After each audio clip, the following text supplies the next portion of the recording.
I feel crazy telling you all this, but I'll tell you anyway. In all reality, I'm not sure where to start telling you about what I saw and what I think, but I will start with the vision I had and what it might mean. Some of you might have heard this before, but here it goes. I was lying in bed one night when my parents were on holiday.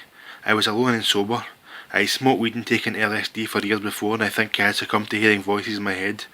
Most of the voices for a brief period of time were that of different celebs talking to me in my mind. I believe certain stars were talking to me through telepathy. It sounds daft really, they would tell me that they wanted me to do this. This went on for a few months. Then we arrived at that night, my parents were abroad somewhere. That was when celebs' voices changed from stars to alien voices. The story goes that one night I was alone in the house. It was dark and very cold outside. I was lying in bed hearing the voices of celebs, and a voice that claimed to be that of Michael Jackson spoke to me. This was when they were still alive. It told me that the real Michael Jackson was taken away to an alien ship, and his present body was just a shell controlled by an electrically controlled soul. It said that his alien soul inside was now with me, but I couldn't see it. It went on to tell me I must open my heart and submit to the will of God, but in doing so it wanted me to repent of all my sins. I had to list off all the sins I've done in my life, and then and only then would He, God's soul, forgive me and accept me and finally reveal Himself. I wasn't sure what to expect when the being said reveal Himself. I know it sounds crazy, and I probably am. I believe that this spirit chose Michael because of his black and white transformation like mine in reverse, and the knowledge that he maybe had by doing what he did with changing his skin colour. I had been watching the 36 Chamber movie a lot, and I had recently watched it a few times in LSD. I was watching it earlier that same day, and I was watching the part when the student had a red pole with a red ball in the end. The abbot started hitting a small piece of wood off of a larger piece of wood, making a noise like brit brit brit. If you can imagine the wooden block in school, it was that sort of noise. It caught my attention because I was hearing Brittany's voice a lot then. The students had to keep up with Abbott's noise by hitting the red pole with a ball at the end of a gong. Off of a gong. It was hard for them to do as the pole was very long, and at the end there was only one student left that managed to get the noise in sync with each other. That got me into the idea that if I said Brit Brit Brit, not out loud but in my mind, I could try to get it in sync with my heartbeat. I did this while lying in darkness and total silence for 45 minutes. I suppose I fell into some sort of meditative state. It was then I believe these alien gods sent 5 pictures clear as day in my mind's eye. The first picture was an old black and white picture. It resembled that of war. There was warriors dressed in strange clothes and helmets. Soldiers basically.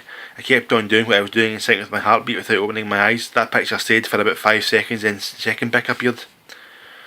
It was a black and white picture resembling plague. There were mounds of diseased dead bodies rotting away, and some had turned to skeletons. Again stayed for 5 seconds, then came the third. It was again in black and white form and resembled famine. It showed black women and children with swollen bellies and flies on them. 5 seconds again, then came the fourth. I have some trouble remembering the fourth picture. Part of me believed it was maybe a black and white picture of conquest. It might even have been slavery. I know the two are far apart and totally different. But whatever it was, I kept doing what I was doing, saying Brit in my mind in sync with my heart. I made sure I kept my eyes closed, eagerly awaiting the next picture in my mind. I got it soon enough. The fifth picture was of a strange being, in human form, 2 legs, 2 arms, a body and a head. It wore what looked like some all-in-one black sort of suit that covered the whole body. It was standing in front of a red brick wall. This one was a coloured photo. It wore long red gloves, as far as nearly the elbows. It also wore red boots up to as far as below the knee. It had a red belt with no buckle. On its back it wore some kind of backpack, maybe to power something in the suit. In its hand it might have held a short white rod about 30 centimetres long, but I'm not sure about that. The last thing was the eyes, something I will never forget. It had some sort of gas mask on. It was coloured red also. There were red cylinders where the nose and mouth would have been, maybe to filter out the air, or maybe it couldn't breathe out oxygen. The cylinder had small holes in the front of it. The other part of the gas mask was the goggles. They were like red skiing goggles, but behind them were its eyes, if we could call them eyes. It was basically big holes where the eyes should be. They looked kind of radioactive, like the substance they were made of was dangerous. I've never seen anything like it, nor since. It was like looking into the depths of hell. I have done a drawing, but it just doesn't do what I saw justice. It was terrifying. After seeing the eyes, I opened my own eyes. A part of me believes that the reason they showed me the first 4 pictures was to show what was wrong with the planet. That they were disgusted with what they saw because in the end they had inadvertently created the problems on Earth. I believe the picture of the hollow-eyed being is who they are, or maybe some kind of biosuit to protect against the Earth's atmosphere. I also believe that the reason they showed themselves was to desensitise me to the shock of seeing them in real life, almost to prepare me for seeing them, in order that I pass on what I saw to the believers.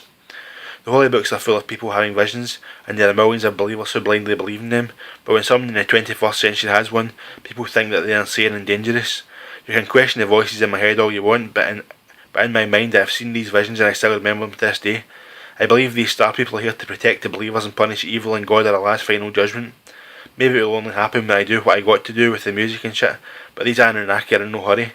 A day to God is 1,000 years. I have read that they are due to arrive back on Earth in 2022, yet in the holy books it says that only God knows the time of the final judgment.